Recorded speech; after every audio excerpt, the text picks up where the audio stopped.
need to tell you something that happened to me 5 years ago. I still think about it every single day, and I know that sharing this story is going to make some of you think I'm crazy or lying, or that I've watched too many horror movies. I get it, I really do. Because before opening weekend of deer season 2019, I would have been the first person to call bullshit on a story like this. My name is Dean Garrett. I was 34 years old when this happened, and I'd lived in Ashland County, Wisconsin my entire life up to that point. I worked at Johnson Logging Supply, had for 12 years by then, same as my father did before he retired and his father before that. Third-generation logging equipment operator. I spend my days around diesel engines, hydraulic systems, and men who measure their words carefully and don't have patience for fantasy or exaggeration. It's honest, practical work. And I've always thought of myself as an honest, practical person, the kind of guy who troubleshoots problems with logic, who doesn't believe in ghost stories or Bigfoot or any of that cryptid nonsense you see on late-night TV. I was raised in the North Woods, where the forests stretch out in every direction like a dark green ocean, and where hunting isn't just a hobby. It's a tradition that gets passed down like family recipes or pocket watches. My grandpa used to tell stories when I was a kid, sitting around the wood stove in his cabin about strange things he'd seen or heard in the deep woods, things that moved wrong, sounds that didn't belong to any animal he could name. I remember laughing at those stories, thinking they were just tall tales meant to spook us grandkids. The woods were just woods to me. Familiar territory where I'd spent countless hours hunting whitetail, where every sound had a logical explanation, where the only things to fear were your own carelessness and maybe a surprised black bear. Even now, sitting here in my living room with the smell of pine sawdust still clinging to my work clothes from this morning's shift, I can feel the weight of what I'm about to tell you. That heaviness that comes from knowing something that changes everything, that makes you question reality itself. My compound bow hangs on the wall behind me, hasn't been drawn in 5 years. I used to take it down regularly, checking the strings, practicing my draw, counting down the days until deer season with the kind of anticipation that made me feel like a kid again. Now I can't even look at it without my hands starting to shake. I drive past endless forest every day on my way to and from work. That familiar sight of pine and hardwood pressing in on both sides of Highway 13. And I don't see it the same way anymore. Where I used to see peace and possibility, now I see the shadows between the trees, the places where things could be watching, waiting, but I'm getting ahead of myself. Let me start at the beginning, when everything still made sense. The Patterson property is 80 acres of prime hunting land, nestled deep in the Chequamega-Nicolet National Forest, about 40 minutes southeast of Ashland if you know the back roads. My family, my Uncle Jim, my cousin Kyle, and I had been leasing it for 15 years from an old widow who inherited it from her husband. Mrs. Patterson never went out there herself, just cashed our checks every year and told us to keep the place clean. It was perfect deer habitat, dense mixed hardwoods and pine, natural funnels between ridges where the whitetails would move during rut, a small creek running through the eastern section that never went dry.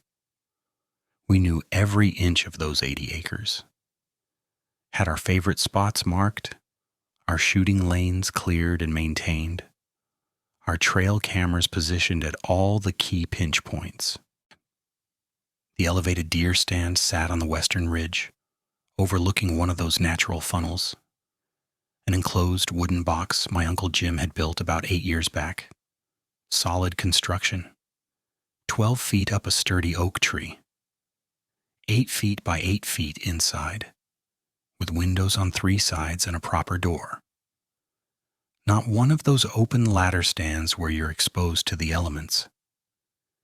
This was practically a tiny cabin in the air, insulated well enough to keep the worst of the November cold at bay, with enough room for 2 guys to sit comfortably for hours without getting cramped.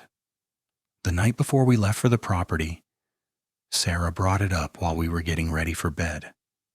She was standing at her dresser, folding laundry with that distracted look she gets when something's bothering her, and I was checking my gear for the 3rd time. Bow, release, rangefinder, the ritual of preparation that I'd done 100 times before. "I don't think you should go this year," she said quietly. Not looking at me, I stopped what I was doing. In 12 years of marriage, Sarah had never once asked me not to hunt. She understood what it meant to me, understood the tradition, the connection to my father and grandfather. "What? Why?" She shook her head slowly, still not meeting my eyes. "I don't know. I have a bad feeling something feels wrong." "Wrong how?" "I can't explain it." She finally looked up, and there was something in her expression I'd never seen before. A quiet dread that didn't match anything rational. "The past few weeks, every time I think about you going out to that property, I get this feeling in my stomach. Like something's waiting out there." I crossed the room and put my hands on her shoulders. "Hey, I've been hunting that land for 15 years. Nothing's changed. It's the same woods, the same stand, the same everything. I know it doesn't make sense." She pulled away gently, returning to the laundry. "Forget I said anything. I'm probably just tired." I should have listened. God help me, I should have trusted that instinct of hers. But I was a practical man, a logical man, and I didn't believe in premonitions or bad feelings that couldn't be explained. So I kissed her goodnight and told her I'd be careful. And the next morning I loaded my gear into Kyle's truck without a second thought. I didn't even mention it to Kyle. What was there to say? My wife had a bad feeling. Wives always had bad feelings about their husbands going into the woods for days at a time. It didn't mean anything. Kyle and I arrived that Friday afternoon in early November, the day before opening weekend of gun season. Uncle Jim had bowed out that year.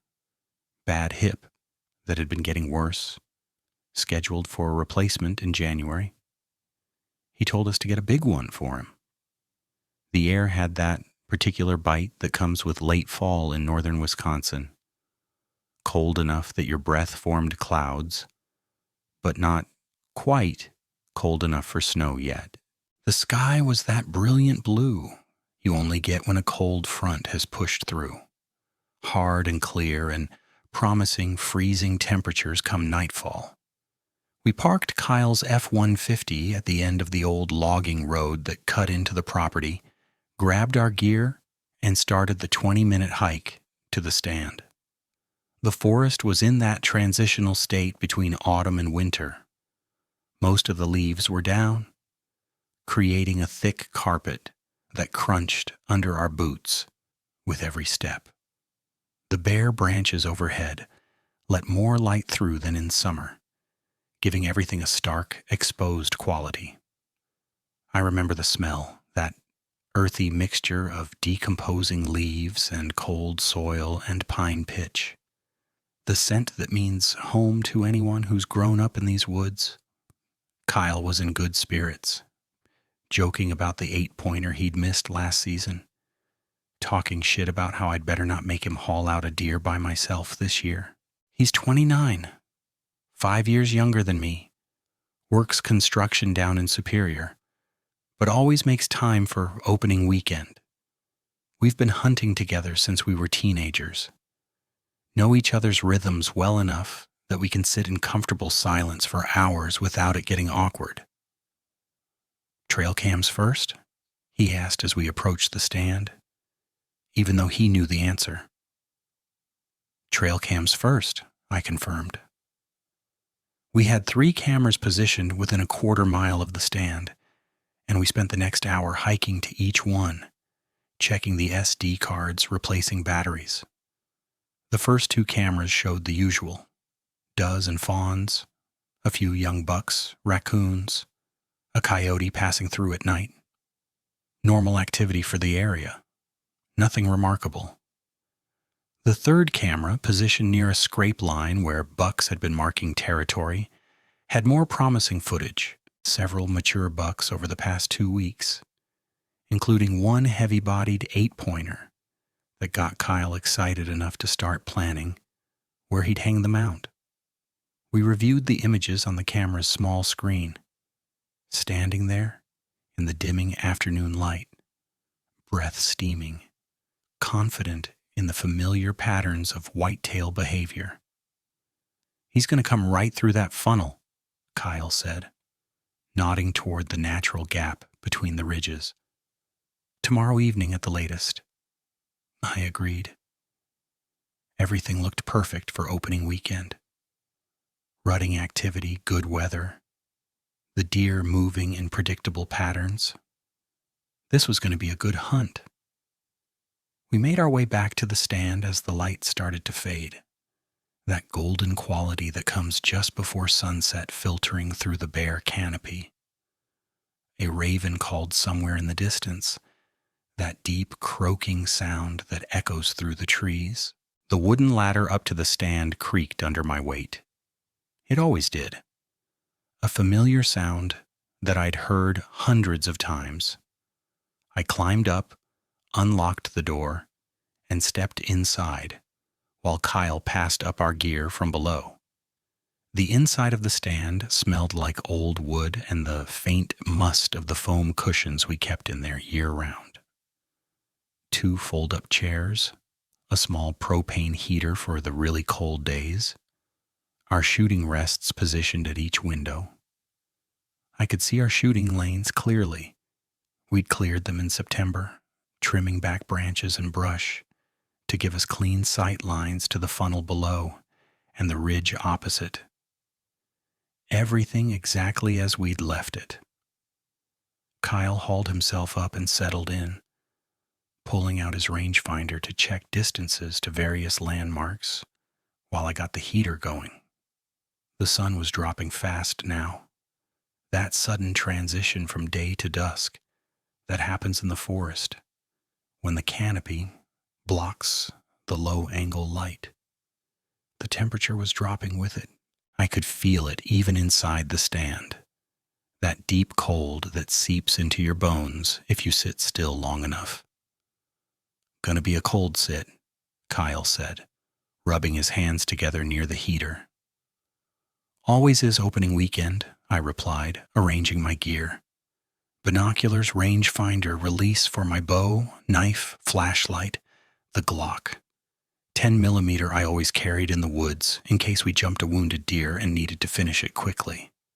Standard equipment. Everything normal, everything routine. We sat in comfortable silence as darkness crept in around us, watching the forest transition into that murky twilight where shapes become ambiguous and distances are hard to judge. This was my favorite time to hunt. That magic hour when deer feel safe enough to move, when they emerge from their bedding areas and start their evening routines. I'd arrowed a nice buck during this exact window 2 years before. Watched him step into my shooting lane like clockwork. But as I sat there, bow across my lap, watching the shadows deepen between the trees, I had no idea that everything I thought I understood about these woods was about to be torn apart. That the familiar territory I'd walked for decades was about to become something else entirely. That by morning, I'd be questioning everything I'd ever believed about what was possible in this world. The forest looked the same as it always had. But something had changed out there. Something that had been watching us, maybe for years, had decided we were worth more than casual observation. And we were about to find out what that meant. The temperature had dropped at least 10 degrees by the time we'd been sitting for half an hour. That bone-deep cold that comes when the sun disappears, and there's nothing between you and the night sky but bare branches. I had my hands tucked under my arms between glassing sessions, keeping my fingers warm enough to draw if I needed to. The propane heater hummed softly between us, throwing just enough warmth to take the edge off, but not enough to make us comfortable. That was fine. Comfort makes you drowsy, and drowsy hunters miss opportunities. I was watching the funnel below through my binoculars when the first doe stepped out. She came from the thick pine stand to our left, moving into the hardwoods with that careful, measured pace deer have when they're transitioning from bedding to feeding areas. But something about her movement caught my attention immediately. Her head was up too high, ears swiveling constantly, and even from 12 feet up I could see the tension in her body language. "Got a doe?" I whispered to Kyle. Unnecessary words, really. He'd already seen her. She took 3 more steps, then froze, looking back the way she'd come. Her ears pinned flat against her head, not swiveling anymore, but locked on something behind her. I've seen deer spooked by plenty of things. Other hunters, coyotes, even the shadow of a hawk passing overhead. But this was different. This was the body language of an animal that knows it's being hunted. 2 more does emerged from the pines, and they had the same energy. Agitated, nervous, constantly checking behind them rather than scanning for danger ahead. One of them had her tail tucked tight against her body, not flagged, but clamped down in a way I'd only seen a handful of times. The whites of her eyes were showing. "They're spooked." Kyle breathed beside me. Something pushed them out. I nodded, thinking maybe a coyote or a bear was working through that pine thicket, pushing deer ahead of it. It happens sometimes. But the does weren't running. They were moving with purpose, but also with an almost hypnotic fear, like they wanted to bolt, but something was stopping them. They'd take a few steps, freeze, look back, then continue, over and over. The 3 does eventually made their way across the funnel and into the hardwoods on the far side, moving faster once they had some distance. I kept watching the pine thicket, expecting to see whatever had spooked them follow. A coyote, maybe, or a fox. Hell, even another deer could have gotten them worked up during the rut. Bucks can be aggressive this time of year. But nothing emerged. The forest where they'd come from remained still and dark, the thick pine boughs blocking what little light remained in the sky. I scanned with my binoculars, looking for movement, for the telltale flicker of an animal moving through cover. Nothing. That's when I realized how quiet it had become. I mean, really quiet. The kind of silence that isn't natural in a living forest. There should have been sound. Squirrels rustling in the leaf litter. The distant call of a crow settling in for the night. The chatter of chickadees in the brush. The scurry of mice and voles going about their business. But there was nothing. Just the faint hum of our heater and the sound of our own breathing. I lowered my binoculars and glanced at Kyle. He was staring out the north window, brow furrowed, and I could tell he felt it too. That wrongness in the air, like the forest was holding its breath. "When's the last time you heard a bird?" I asked quietly. He thought about it, then shook his head. "Not since we climbed up." I checked my watch. We'd been in the stand for 45 minutes. 45 minutes without a single bird call, without the rustle of a squirrel, without any of the ambient noise that should be the constant background soundtrack of these woods. It was like someone had hit a mute button on everything except us. The light was failing fast now, that gray twilight, where everything becomes shadows and uncertain shapes. I kept my binoculars up and scanning the tree line, the funnel, the areas where I'd expect to see deer emerging. And then I saw him, a buck, a good one, heavy-bodied, with a tall rack, that even in the dying light I could tell was 8 points at least. "Kyle," I whispered, trying to keep the excitement out of my voice. 10 o'clock, just inside the tree line. Big 8-pointer. Kyle shifted position, bringing his rifle up slowly to look through the scope. I heard his breath catch. Jesus, Dean, that's a shooter for sure. But the buck wasn't moving like he should. He was standing just inside the thick cover, completely motionless, except for his head, which swiveled back and forth like he was tracking something.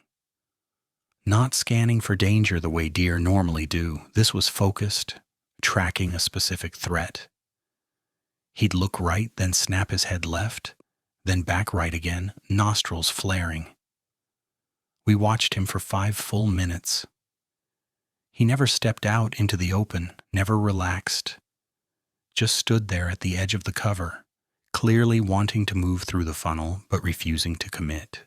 A mature buck during rut should be more focused on does than on predator avoidance. But this one looked like he was weighing survival over breeding. That alone told me something was very wrong.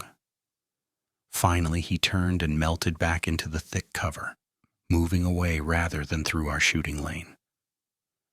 Kyle lowered his rifle with a frustrated sigh. "What the hell is going on out there?" he muttered. "Everything's acting weird." "Maybe a bear," I offered. Though even as I said it, I didn't quite believe it. I've hunted around bears my whole life. Deer react to them, sure, but not like this. Not with this kind of primal fear. Big one moving through, scent everywhere, got everything on edge. "Yeah," Kyle said, but his tone suggested he was trying to convince himself as much as agree with me. "Yeah, probably a bear." Sarah's words came back to me then, unbidden. Something feels wrong, like something's waiting out there. I pushed the thought away. Coincidence, nerves, nothing more. The darkness came on completely then. That transition from dusk to night happening in what felt like minutes. One moment I could still make out the shapes of individual trees. The next, everything beyond 30 feet was just blackness. We had our flashlights, and I clicked mine on, playing the beam across the funnel below and into the tree line. The light seemed inadequate somehow, like it wasn't reaching as far as it should, swallowed by shadows that pressed in from all sides. The cold was intensifying. I could feel it seeping through my insulated coveralls, making my joints ache. Kyle had turned up the propane heater, and we both huddled closer to it, our breath forming thick clouds in the flashlight beams. That's when we heard it. A sound that made the hair on the back of my neck stand up. Breathing.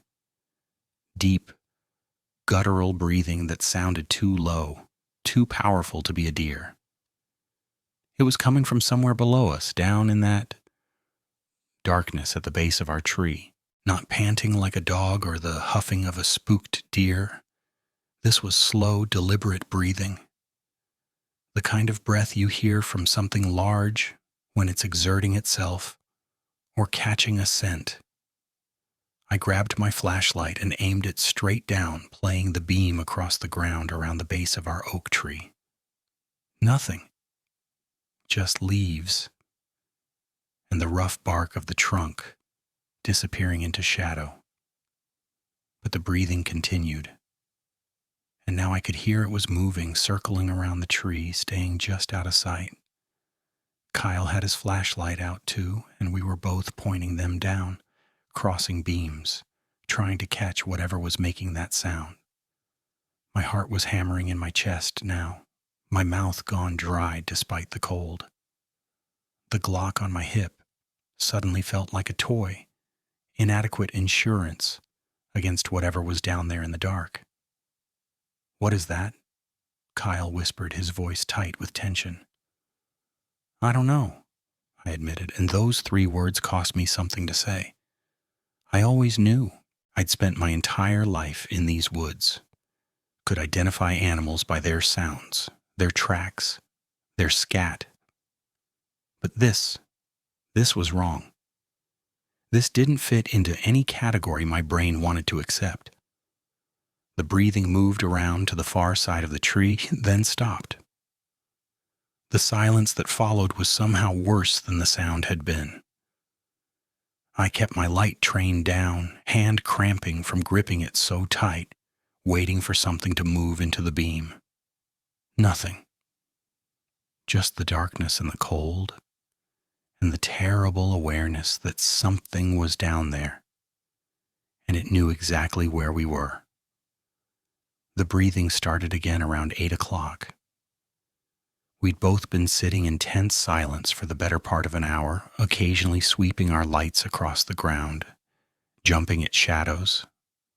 I'd convinced myself the first incident had been a deer, maybe bedded down near our tree, its breathing amplified by the stillness and our own nervousness. But when the sound came back, it brought company. Footfalls, heavy and deliberate, crunching through the frozen leaf litter below. Not the light, quick steps of a deer or the shuffling gait of a bear, but something else. Something that moved with purpose and weight.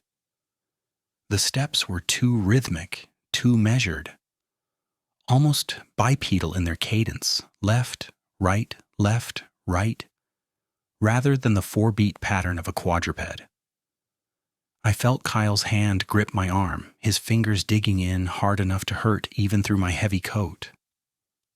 We both had our lights pointing down now, playing across the darkness, but whatever was making those sounds stayed just beyond the reach of the beams. We'd catch movement, a shadow shifting, a shape that could have been an animal or could have been a trick of the light, but nothing solid, nothing we could identify. Then it started circling the tree. Slow, methodical circles, those heavy footfalls marking its progress. Around and around, maybe 15 feet from the base of the oak, staying in that frustrating zone just outside our light. And as it circled, we heard something else, sniffing. Long, deep inhalations like whatever it was scenting the tree, scenting us, gathering information through its nose. The tree creaked. Not the natural settling of wood, but the kind of creak that comes from pressure, from weight being applied. Something was near the base, close enough that its mass was affecting the trunk. I could feel it transmitted up through the platform under my feet, a subtle vibration that made my stomach drop. "Dean." Kyle's voice was barely a whisper, high and tight with fear. "What the fuck is that?" I didn't answer because I didn't have an answer.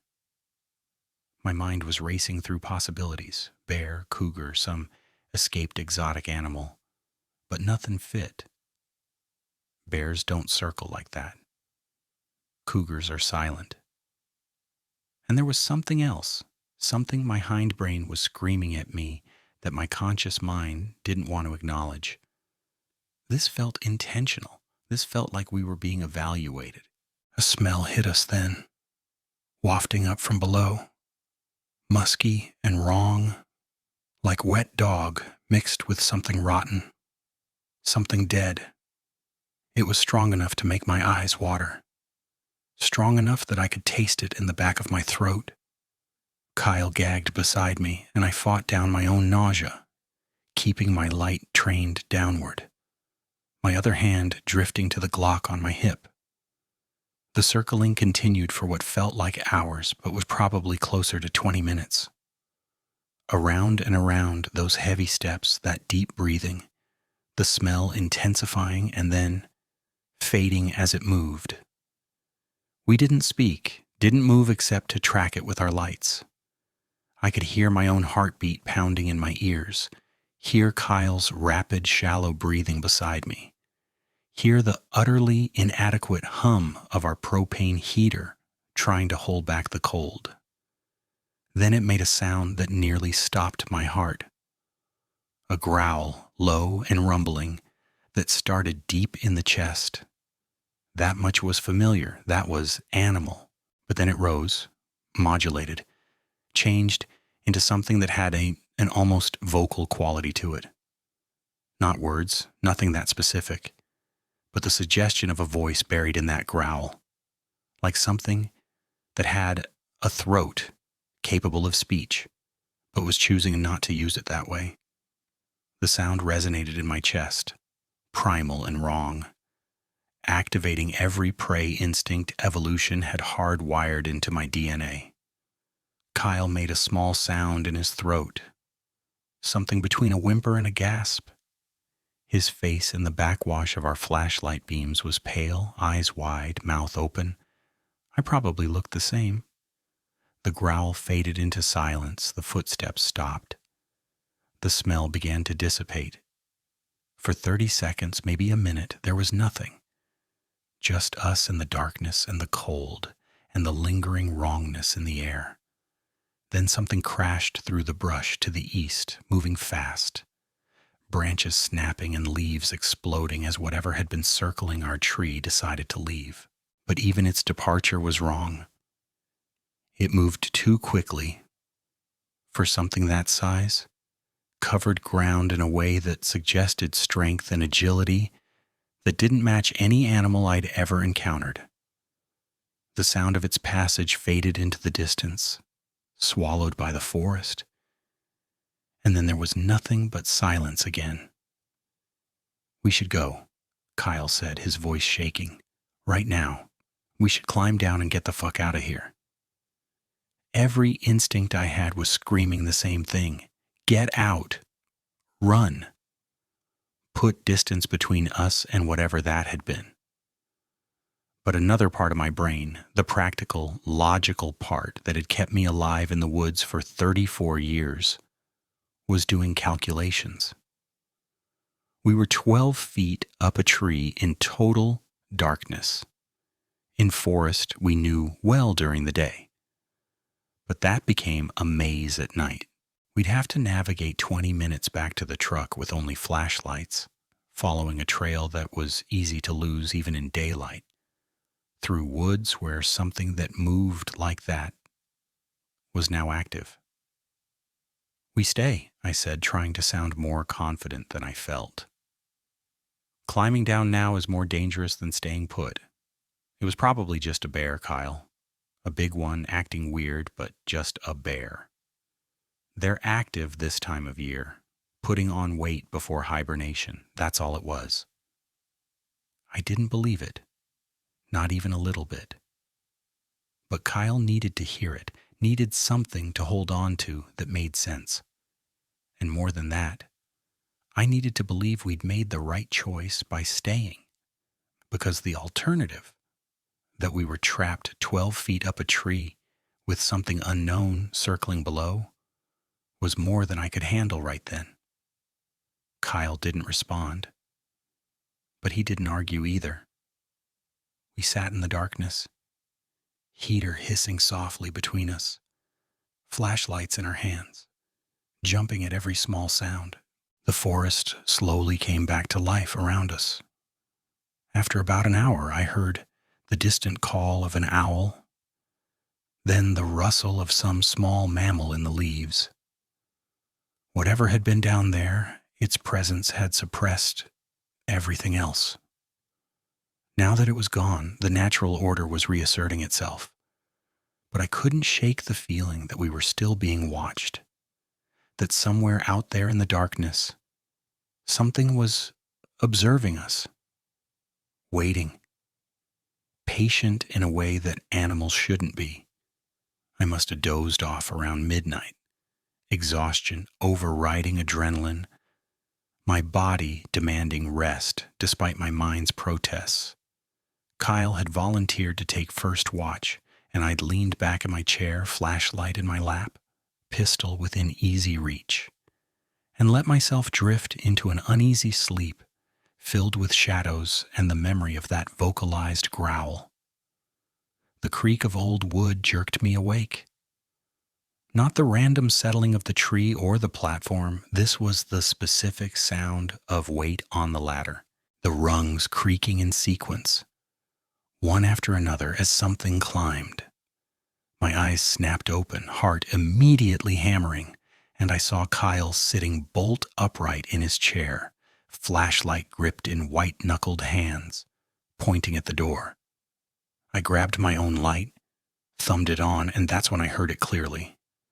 Something was climbing our ladder. Steady, purposeful, the wood groaning under substantial weight. "Dean," Kyle's voice was barely audible, strangled with terror. The climbing stopped. For a moment there was nothing but our ragged breathing and the pounding of blood in my ears. The east window was directly in my line of sight, and I watched it with the kind of frozen fascination you get watching a car accident unfold, knowing something terrible is about to happen but unable to look away. Then a face appeared in the window. I had maybe 2 seconds to process what I was seeing before my conscious mind tried to reject it entirely. My flashlight beam hit it directly, and in that stark white light I saw, God help me, I saw, an elongated snout like a wolf or a large dog, dark fur, lips pulled back slightly to show teeth that caught the light. But the eyes weren't on the sides like they should be on a canine. They were forward-facing, positioned on the front of the skull like a primate's, like a human's. And they reflected in my flashlight beam with a yellow-green eye shine that was utterly wrong, utterly alien, burning with an intelligence that no animal should possess. The face was too high. That's what my brain kept screaming at me even as I tried to process what I was seeing. The window was 10 feet off the ground. Whatever this was, it was standing on our ladder, standing upright on 2 legs, and its face was easily reaching the window while it stood there. It had to be 7 feet tall, maybe more. The expression on its face, and I use that word deliberately because it had an expression, not just the blank stare of an animal, was one of curiosity. It tilted its head slightly, those forward-facing eyes tracking from me to Kyle and back again, studying us the way a scientist might study specimens in a cage. The intelligence in that gaze was unmistakable and terrifying. This thing was thinking, evaluating, understanding. I couldn't breathe, couldn't move. My hand found the Glock on my hip, but my arm wouldn't respond. Every muscle locked in a freeze response I couldn't override. I couldn't do anything but shine my light directly into those yellow-green eyes and feel my entire understanding of reality crack down the middle. Kyle sucked in a sharp breath beside me, a sound of pure primal terror, and that seemed to break whatever spell had held the creature still. Its eyes widened slightly. I swear to God, I saw recognition there, awareness that it had been seen. And then it dropped. Not climbed down, dropped. I heard the heavy impact of something large hitting the ground, 12 feet below. Heard the thud of it landing on all fours based on the sound. Then nothing. No sound of it running away, no crashing through brush. Just silence. Complete and absolute silence that was somehow more terrifying than any sound could have been. My flashlight beam shook as I pointed it at the window, half expecting to see that face appear again. Kyle had his light up too, and we were both making these small panicked sounds in our throats, breathing too fast. Our nervous systems flooded with adrenaline and terror.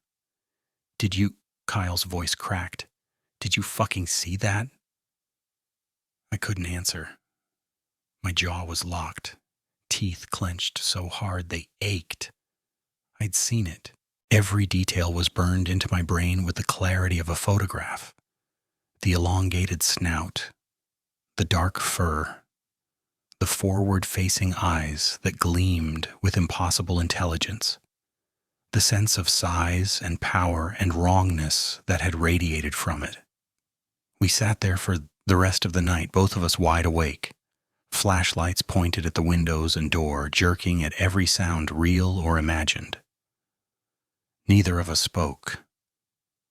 What was there to say? We'd both seen it. We'd both looked into those eyes and understood on some deep, instinctive level that we just encountered something that shouldn't exist. Something that the logical, practical world I'd lived in for 34 years had no room for. The night lasted forever. Every minute felt like an hour, every hour like a day. I watched the windows with the kind of hypervigilance that made my eyes burn and my head ache, waiting for that face to appear again, waiting for the door to splinter inward, waiting for the end of the world as I understood it. But the creature didn't come back. The forest remained silent around us, as if everything else out there was just as terrified as we were. And slowly, incrementally, the darkness outside the windows began to thin, black fading to gray as dawn approached. I have never been so grateful to see morning light in my entire life. We didn't speak as we gathered our gear at first light, didn't discuss what we'd seen, didn't acknowledge the terror that had kept us frozen in our chairs all night. Kyle's hands were shaking as he packed his rifle, and I'm sure mine were no steadier. We just wanted out. Wanted to be gone from this place, away from these woods, back to a world that made sense. But before we climbed down, some part of my brain that still functioned told me we needed to look, needed to see if there was evidence, something concrete, something that would prove we hadn't both had the same hallucination. The latter showed fresh gouges in the wood where something with claws had gripped the rungs, deep furrows that went through the weathered gray surface down to the fresh yellow wood beneath. I ran my fingers over them, feeling the splinters, and tried to tell myself a bear could have made them. But I'd seen bear claw marks before. These were different, longer, more precisely spaced, made by something that had gripped the ladder with purpose rather than scrambled up it. At the base of the tree, we found tracks. God help me, we found tracks. They were in a patch of soft earth near the trunk, clear as day in the morning light. Canine prints, definitely. I could see the claw marks, the pad structure, the overall shape. But they were huge, nearly 6 inches long, bigger than any wolf print I'd ever seen. And the stride was all wrong. The tracks showed it had been moving on 2 legs, not 4, the spacing, the depth, the way the prints were positioned. All of it indicated bipedal locomotion. I pulled out my phone with trembling hands and started taking pictures. Multiple angles with my boot next to them for scale, wide shots showing the pattern, close-ups showing the detail. Kyle stood watch, rifle in his hands, scanning the tree line with jerky, panicked movements. "We need to go," he kept saying. "Dean, we need to go right now." "I'm documenting," I said. my voice sounding strange in my own ears, too calm, too detached. Shock, probably. My body's way of dealing with something my mind couldn't process. We need proof. I don't give a fuck about proof. Kyle's voice cracked. That thing is still out here. We need to leave. He was right. We gathered our gear and started hiking back to the truck, moving fast, heads swiveling constantly, jumping at every sound. That 20-minute hike felt like the longest walk of my life. Every shadow could have been hiding something. Every dark space between the trees could have contained those yellow-green eyes watching us. By the time we reached Kyle's truck, we were practically running. We threw our gear in the bed, climbed in, and Kyle had us moving before I'd even closed my door. Neither of us looked back at the forest as we drove away. The 40-minute drive back to Ashland passed in silence. What was there to say? We'd both seen it. We'd both looked into those impossible eyes and known we'd encountered something that shouldn't exist. Speaking it out loud wouldn't make it less real, wouldn't make it go away. Kyle dropped me at my house, and the last thing he said before driving off was, "I'm never going back there, never. I don't care about the lease, the cameras, any of it. You want to go back, you go alone." I watched his truck disappear down the street, then went inside to face Sarah. She was in the kitchen when I walked in, and the moment she saw my face, she went pale. "I knew it," she whispered. "Dean, what happened?" I told her. All of it. The silence, the breathing, the circling, the face at the window. I showed her the photographs on my phone, watched her hands shake as she scrolled through the tracks, the claw marks. When I finished, she was crying, not loud sobs, just silent tears running down her cheeks. "I felt it," she said. "For weeks, I felt something was wrong. I should have made you stay." "You tried," I said, and the guilt of dismissing her was heavier than anything I'd felt that night. I didn't listen. I spent the rest of that weekend staring at those photographs, at the tracks that defied explanation, at the claw marks on the ladder. And late Saturday night, unable to sleep, unable to silence the questions screaming in my head, I opened my laptop and typed 4 words into Google. Wisconsin wolf-like creature. What I found in those search results changed everything. Because I wasn't alone, I wasn't crazy. And what I'd seen had a name that people had been whispering in these woods for longer than I'd been alive. Dogman. I couldn't let it go. That's what Sarah said when she found me at 2 a.m. for the 3rd night in a row, laptop open, scrolling through page after page of testimonials from people who'd seen what I'd seen. The Wisconsin Dogman, the Beast of Bray Road, the Michigan Dogman. Different names, different locations, but the same creature described over and over: 7 feet tall, wolf-like head, forward-facing eyes, bipedal movement, intelligence that no animal should possess. "You need to sleep," Sarah had said, her hand on my shoulder, her voice gentle but worried. "You need to let this go." But I couldn't, because every testimonial I read validated what Kyle and I had witnessed. These weren't crazy people or attention seekers. They were hunters, hikers, rural residents, people like me who'd encountered something that shattered their understanding of reality, and many of them described the same progression. First encounter in the woods, then sightings closer to home, as if the creature had marked them somehow, had decided they were worth following. That's what kept me up at night. The intelligence I'd seen in those yellow-green eyes, the way it had climbed our ladder and looked in the window, studying us with unmistakable curiosity. That wasn't predatory behavior. That was assessment. And if it had assessed us once, what was stopping it from doing so again?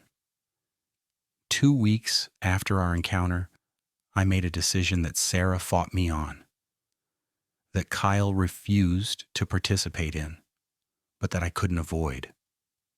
I had to go back to the Patterson property, had to check those trail cameras, had to see if there was more evidence, had to know if it was still there or if it had moved on. I needed answers more than I needed safety. My brother-in-law Marcus agreed to come with me.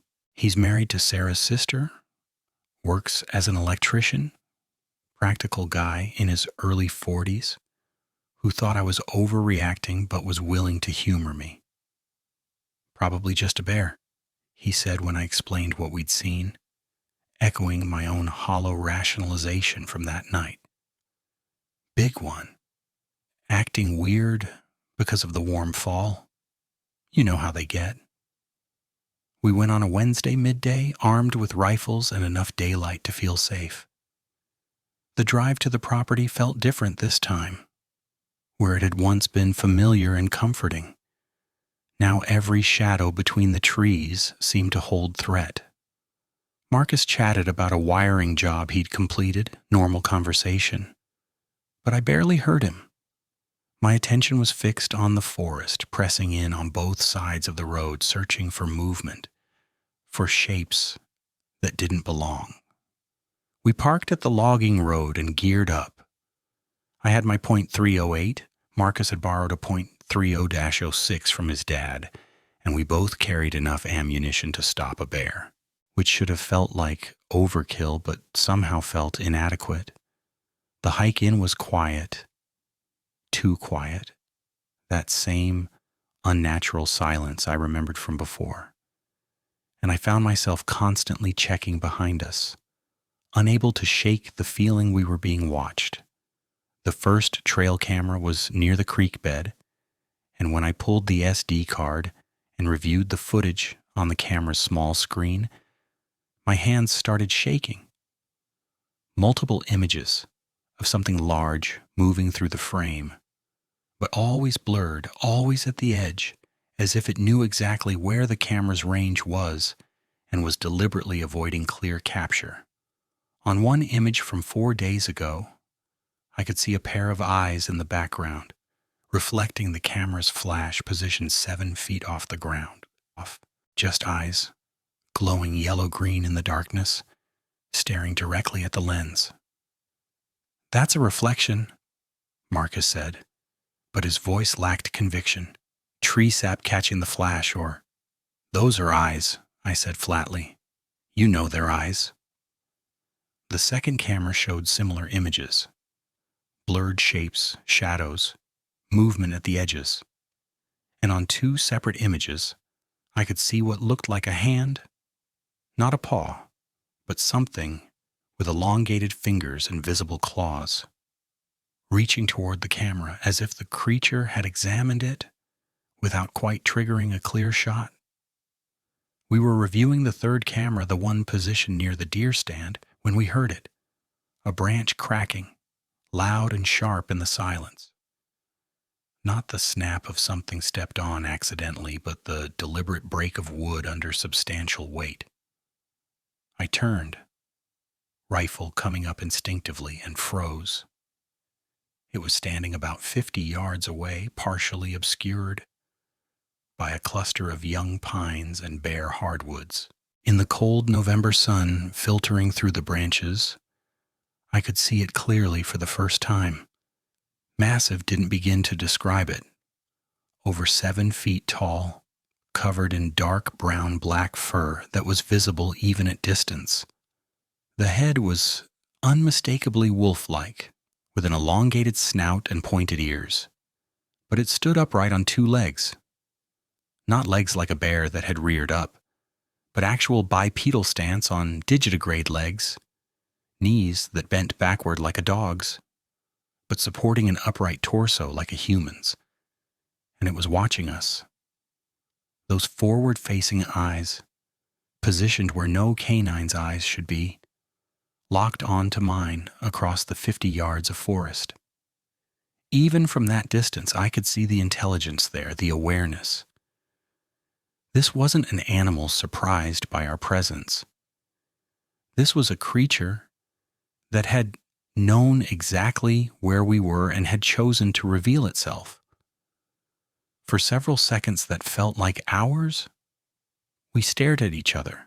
I was vaguely aware of Marcus beside me, heard him make a small sound in his throat. Not quite a whimper, not quite a gasp, but I couldn't look away from the creature. My finger was on my rifle's trigger, but I couldn't bring myself to shoot, couldn't move, could barely breathe. Then it dropped to all fours, a fluid, powerful movement that should have been impossible for something that size, and vanished into the brush. The sound of its passage was shockingly loud, branches snapping and leaves exploding as it moved, but the speed was unnatural. One moment it was there, the next it was gone, swallowed by the forest, moving impossibly fast on all fours like a wolf, but with the mass and power of something much, much larger. My heart was hammering so hard I could feel it in my throat. My hands shook on my rifle. Marcus stood frozen beside me, his face pale, his eyes still locked on the spot where the creature had been. "What the fuck?" he whispered. Not a question, just a statement of disbelief. What the fuck was that? I didn't answer because I didn't need to. He'd seen it. Clear as day, in full sunlight, undeniable and impossible. We stood there for another minute, maybe two, rifles up, scanning the trees, waiting for it to reappear. But the forest had gone silent again, and I knew with absolute certainty that it was gone. Or at least it was done letting us see it. I told my family we were never going back to the Patterson property. Told Uncle Jim to consider the lease ended. Told Kyle I was done. Told Sarah I'd let it go and move on. And for 3 days I tried to believe that was the end of it. That we could return to normal life, that the creature would stay in its woods and we would stay in ours. Then Sarah called me at work. I knew something was wrong the moment I heard her voice, high and tight with fear, words tumbling out too fast. "Dean, you need to come home. Right now. There's something was in our yard. There are tracks. Oh God, Dean, there are tracks everywhere." I broke at least 4 traffic laws getting home. Our house sat on 5 acres backing onto state forest land, far enough from town to be private, but close enough that I'd never worried about wildlife beyond the occasional deer or raccoon. The driveway felt too long, the trees pressing in from the property line suddenly seeming less like peaceful nature and more like a wall of shadows that could hide anything. Sarah's car was gone. She'd already taken Emma and Jack to her mother's house. Hadn't even waited for me to get home. Smart. I'd told her enough about what I'd seen that she knew when to trust her instincts. The tracks were in the frost that had formed overnight, still visible in the cold morning air despite the weak sun. They started at the tree line, crossed our back lawn, and led right up to our back porch. The same tracks I'd photographed at the hunting property, massive canine prints, nearly 6 inches long, showing bipedal movement. But there were more of them here, dozens of them, showing that whatever had made them had circled our house multiple times. I followed the tracks around the perimeter, my rifle in my hands even though it was full daylight, my breath forming clouds in the cold air. The tracks went past the back porch, past the propane tank, past the kids' swing set, and that image nearly broke me. Those massive prints in the frost, next to the small scuffs from Emma's shoes and Jack's sneakers. Whatever this thing was, it had been within feet of where my children played. Then I found the claw marks. They were on the window frame of Emma's bedroom, deep gouges in the painted wood where something had gripped the sill and pulled itself up to look inside. The window was 5 feet off the ground outside.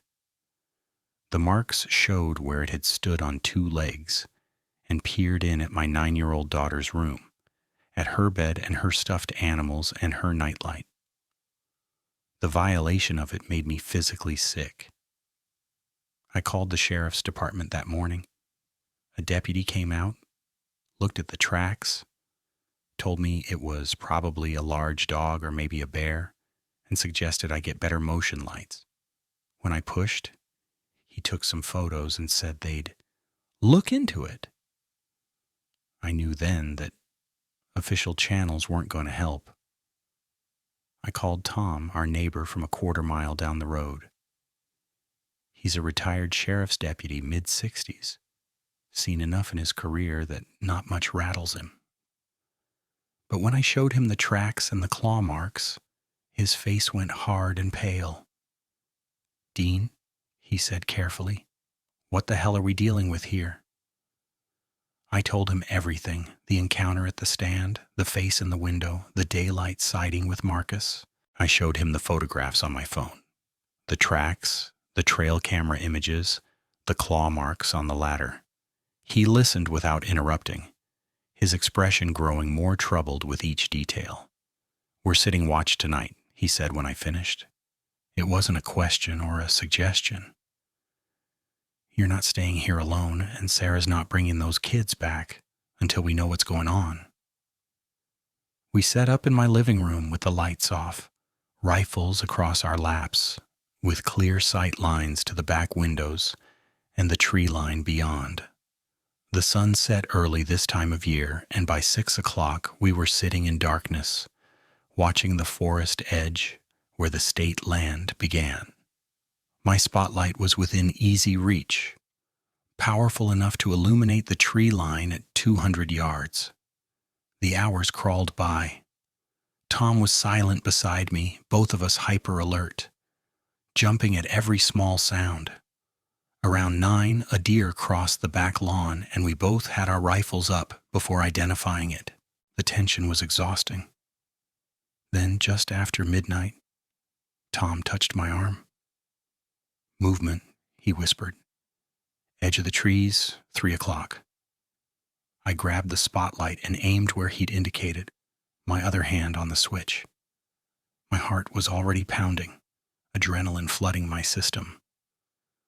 "On 3, I said. 1, 2, 3. The spotlight blazed to life, 30 million candle power cutting through the darkness, and there it was. Standing at the tree line, maybe 70 yards from my house, fully upright on 2 legs. The spotlight caught it clearly, 7 feet tall, covered in dark fur, that wolf-like head with forward-facing eyes that reflected yellow-green in the beam. It wasn't hiding, wasn't crouched, or trying to avoid the light. It was just standing there watching my house, watching us. I expected it to run. Every animal I'd ever spotlighted, deer, coyotes, even bears, bolted when hit with that much light. But this thing didn't move. For 5 seconds, maybe 10. It stared back at us, completely unconcerned. By the light or our presence, I could see the intelligence in its eyes even from this distance, could see it evaluating us, deciding we weren't a threat worth worrying about. Then, still upright, it turned and walked away. Not ran. Walked. Deliberately and slowly, moving on 2 legs like a man, until the darkness in the trees swallowed it. Tom didn't speak for a full minute. When he finally did, his voice was rough. "In 30 years of law enforcement, I never saw anything like that. Never even heard of anything like that." "It knows where I live," I said, and my voice sounded hollow in my own ears. "It followed us here, Tom. It's not done with us." We sat watch until dawn, but the creature didn't return. When the sun finally came up, I went outside and found fresh tracks in the frost, showing where it had stood at the tree line, just stood there, watching. The tracks led back into the state forest, and I didn't follow them. Didn't need to. I knew where they led. Knew this thing moved between its territory and mine now. Had decided we were connected somehow. And I knew, with absolute certainty, that my family would never be safe until I did something about it. The plan was born of desperation and rage and a fierce protective instinct that overrode every rational thought in my head. My wife and kids were at her mother's house, too scared to come home. My brother-in-law had seen the thing and couldn't sleep without pills. My neighbor, a man who'd served in the Gulf War and 30 years in law enforcement, was shaken. And I was done being hunted. I'd found an online forum while researching, a collection of people who'd had encounters with these creatures, and took them seriously. It took 3 weeks of lurking and vetting before I trusted anyone enough to reach out. Most were crazy or paranoid, but 2 members stood out. Jake, who lived near Door County and claimed he'd encountered one 3 years ago, and Robert, a former Wisconsin DNR game warden who'd left his position after seeing something he couldn't explain. Both believed the creatures were territorial, and both thought that establishing human dominance might drive them away. Jake took convincing. He'd sworn off the woods after his encounter, spent 2 years in therapy, and had finally rebuilt something like a normal life. But when I sent him the photographs, the tracks, the claw marks, those eyes glowing in the trail camera, he called me within an hour. "Son of a bitch," he said, his voice shaking. "That's the same thing. That's the exact same thing." It was a terrible plan. Looking back now, I can see how stupid and dangerous it was. But when your 9-year-old daughter has claw marks on her bedroom window, rational thought takes a back seat to action. We met at the Patterson property the following Saturday just after noon. 4 of us, me, Marcus, who'd insisted on coming despite my protests, Jake, late 40s, heavily armed with the intense energy of a true believer, and Robert, early 60s, calm and methodical, carrying a .45-70 that could drop a bear. Tom had refused to come. "I'll keep watch on your house while you're gone," he'd said, his jaw tight.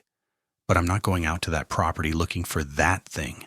I saw what I saw, Dean. I don't need to see it again."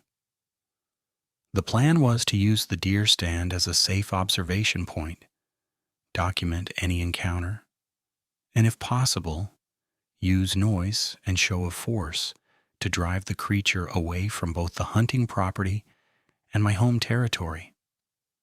"They're territorial," Robert explained as we geared up. "If we make it clear this is our territory, it should move on, establish human dominance. That's what we need to do." Marcus looked at me with doubt written all over his face, but he didn't argue. We all knew this was probably insane. But the alternative, doing nothing while this thing stalked my family, was unacceptable. The hike to the stand felt like walking to an execution. The forest was silent again, that unnatural quiet that I now associated with the creature's presence. We moved quickly, heavily armed, constantly scanning the trees. Jake kept muttering to himself, and I realized he was praying under his breath. We climbed into the stand just after 1 o'clock, all 4 of us cramped in the 8x8 space that had felt roomy with just Kyle and me. The smell of nervous sweat was sharp despite the cold. We settled in with our rifles, windows open on 3 sides, and waited. It didn't take long. Within an hour, I saw movement in the pines to the east. Then I saw it clearly, but not it. Them. 2 of them, one significantly larger than the other. The bigger one was the same size as what I'd seen before, over 7 feet tall, but the second was smaller, maybe 6 feet, moving with the same fluid bipedal grace. "Holy shit," Jake breathed. "There's 2 of them." Robert leaned forward, his face going pale. "The smaller one," he whispered. "That might be offspring. We might have set up near a den site." They emerged from the tree line together, and I could see immediately that they were agitated. Their movements were jerky, aggressive, heads swiveling as they scented the air. The larger one fixed on our stand, and even from 100 yards away, I could see the intelligence in its eyes turn to something else. Anger, maybe, or the protective rage of a parent that had just found threats near its young. It started walking toward us, not cautiously, not with the careful assessment I'd seen before. This was direct, purposeful, a creature that had decided we were a threat that needed to be dealt with. "Fire a warning shot," Robert said calmly, over its head. "Let it know we're armed." Marcus fired, the shot deafening in the confined space. The creature didn't even flinch, just kept coming, covering ground with long strides. And now I could hear the sound of its breathing, that deep, powerful rhythm that I remembered from the first night. It reached our tree and didn't hesitate. Just grabbed the trunk with both hands not paws, with elongated fingers and black claws, and started shaking. The entire tree moved, the platform lurching sickeningly under our feet. Equipment tumbled from the shelf. Jake fell against the wall with a shout. "Fire again," Robert yelled. "Scare it off." We all fired, shots punching through the air above the creature's head. The sound was overwhelming, the smell of gunpowder acrid and choking. But the creature didn't stop. It released the tree and grabbed the ladder, starting to climb, and I could hear the wood creaking and splintering under its weight. It was coming up. God help us, it was climbing up to us, and nothing we'd done had deterred it at all. Robert leaned out the window and aimed down. "I'm taking the shot." The .45-70 roared, a massive boom that made my ears ring. I saw the creature jerk, saw blood spray across its shoulder, heard it make a sound that stopped my heart. A roar that rose into something almost human, a scream of pain and rage that should never come from an animal's throat. But it kept climbing. It reached the platform, and I could see its face clearly now, close enough to touch through the window. That wolf-like snout, pulled back to show teeth, longer than my fingers. Those forward-facing eyes, blazing with fury and intelligence, and something that looked horribly like vindictive rage. Then its claws gripped the edge of the door and began to tear. The wood splintered with sharp cracks, pieces flying inward. I saw its claws, black, curved, impossibly long, punching through the door like it was cardboard. Saw glimpses of its face through the growing gaps, heard its breathing, smelled that overwhelming musk of wet dog and rot and something else. Something uniquely terrible. We fired through the door, all of us point blank, unloading our rifles in sheer terror. The sound was deafening, world-ending. I felt the heat from the muzzle flash, tasted gunpowder, felt brass casings hitting my face. Through the gaps, I saw our rounds hitting home, saw blood and fur and flesh, heard that human-like screaming getting louder, and then it stopped. Not because we'd heard it enough, not because our bullets had driven it back. It stopped because the smaller one, the offspring, if that's what it was, made a sound. A single sharp vocalization from below. Not a growl or a roar, but something else. Something that carried meaning in a way animal sounds shouldn't. A command, maybe, or a warning. The large creature froze, its claws still embedded in the shattered door, blood dripping from wounds that should have been fatal. It turned its head, looking down at its companion, and something passed between them. Some form of communication I couldn't begin to understand. Then it withdrew its claws and looked back at us through the gaps in the door. And what I saw in its eyes in that moment haunts me more than anything else from that day. It wasn't pain. It wasn't fear. It wasn't even rage anymore. It was contempt. The creature looked at us, 4 grown men with rifles huddled in a wooden box, having thrown everything we had at it. And I understood with absolute clarity that it could have killed us all, could have torn through that door in seconds and ripped us apart before we could reload. The wounds we'd inflicted were nothing. Annoyances. We had heard it, yes, but we hadn't stopped it. It was choosing to leave. The creature dropped from the ladder, hitting the ground with that heavy thud I remembered from the first night. The smaller one was waiting, and they moved together toward the tree line, not running, not fleeing, walking. The larger one limping slightly but moving under its own power, unhurried, unconcerned. At the edge of the trees, the large one turned back. Just for a moment. Those yellow-green eyes found me through the shattered door, and I felt them like a physical weight, a promise, a warning.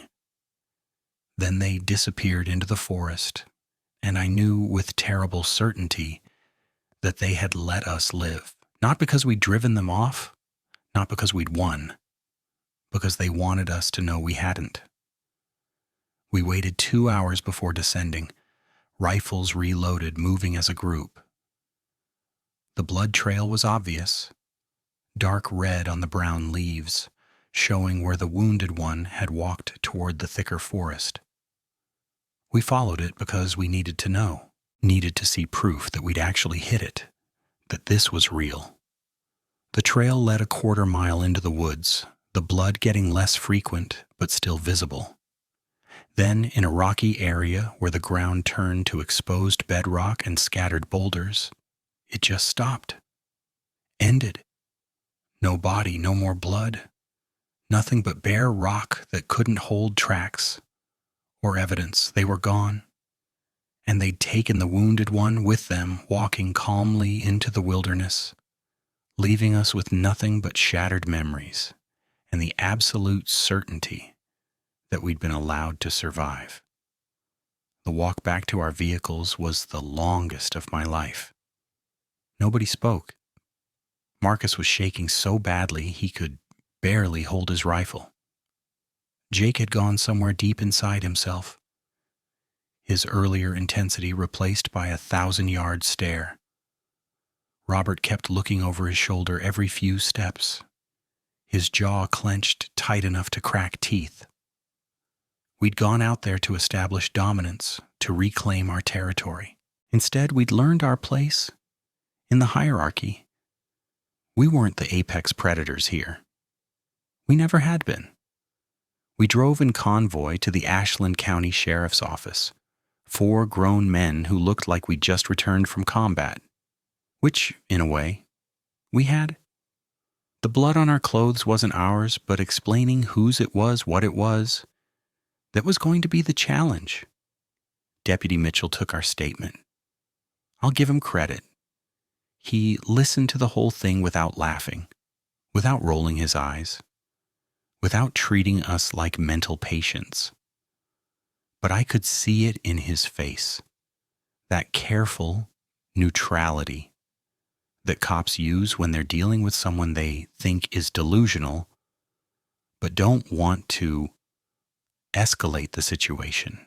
He wrote everything down, asked clarifying questions, and when we were done, he set down his pen and rubbed his eyes. Let me get this straight, he said slowly. You're telling me you shot a 7-foot-tall wolf man on the Patterson property, and when you went to find the body, it was gone? It wasn't gone because it died. Robert said quietly. His voice carried the weight of his 30 years in law enforcement.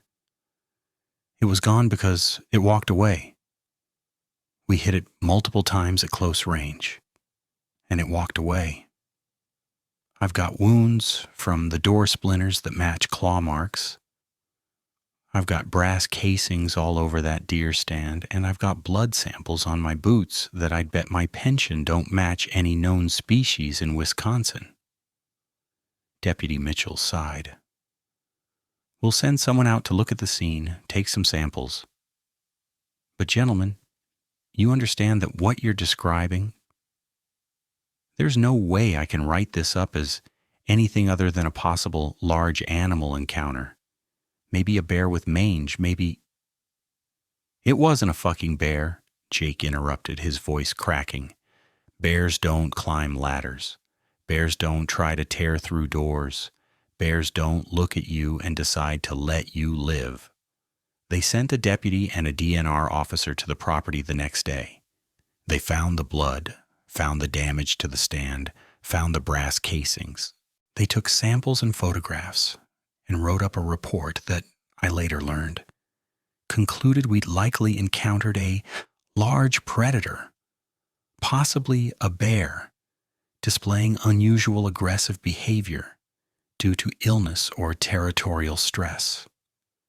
The blood samples were sent to the state crime lab and came back inconclusive 3 weeks later. No match to any known species in their database. But that detail was buried in the report and never followed up on. Kyle stopped speaking to me. Marcus can't sleep without pills. The others who were there that day have scattered, each carrying the same impossible memories, the same unanswered questions. Sarah gave me a choice, my family or my obsession with what we'd seen.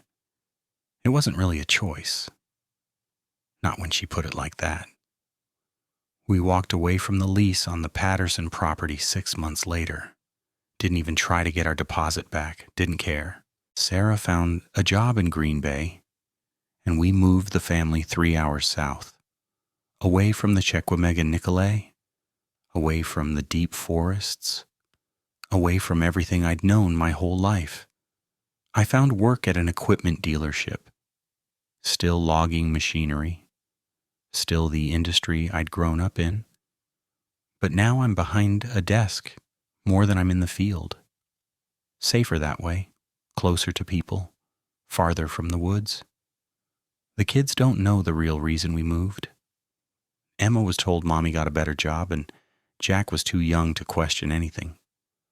They've adjusted well to the new school, new friends, new normal. Sometimes Emma asks why we don't go camping anymore, and I tell her we've just gotten busy with other things. She doesn't need to know that her father can't look at a tree line without his heart rate spiking. Can't hear a branch crack in the night without reaching for the shotgun I keep in the bedroom closet. Sarah and I are still together, still strong in many ways, but there's a part of me she can't reach anymore. A room in my mind that I've locked and barred and tried to forget exists. She was right all along. Her instincts tried to warn us before any of it happened. And I carry that guilt along with everything else. I've taken precautions that would seem insane to anyone who doesn't know what I know. Motion sensor floodlights on every corner of our house. Security cameras covering every approach. A Mossberg 590 in the bedroom closet loaded with slugs that can stop a charging moose. The nightmares have faded over the years, mostly. The medication helps. So does the distance, the routine, the deliberate construction of a normal life that leaves no room for monsters.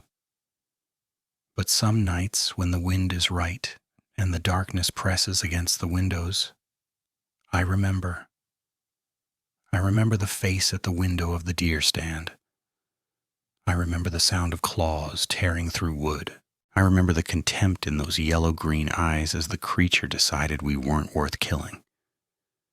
And I remember watching them walk away, not flee, not limp in defeat, just walk away, demonstrating with perfect clarity that they had been in control the entire time. They remember us, I'm certain of it. We hurt one of them, shot it multiple times, and it let us live anyway. Creatures that show mercy are creatures that remember. Creatures that remember can hold grudges, can wait, can be patient. We didn't win that day. We didn't drive them off or establish dominance or reclaim anything. We survived because something decided to let us survive. And that's so much worse than any victory could have been, because it means we were never a threat, never a challenge, just an annoyance that wasn't worth the effort of eliminating. I'm 39 years old now. I will never set foot in the Chequamegon-Nicolet National Forest again. We'll never return to Ashland County, because if those creatures ever found us again, I know how it would end. Not with a fight. Not with a standoff. Just that face at the window, those claws at the door, and then darkness. My grandfather used to tell stories about strange things in the deep woods. I laughed at those stories when I was a kid. I understand now that he wasn't trying to scare us. He was trying to warn us. So consider this my warning to you. If you spend time in the forests of northern Wisconsin or Michigan or Minnesota, be careful. Pay attention to the silence when it falls too complete. Watch the shadows between the trees at dusk and dawn, and if you ever see those eyes, yellow-green, forward-facing, burning with intelligence that no animal should possess, don't try to be a hero. Don't try to fight. Just run. Because the darkness is real. The monsters are real, and they let us live only when they choose to.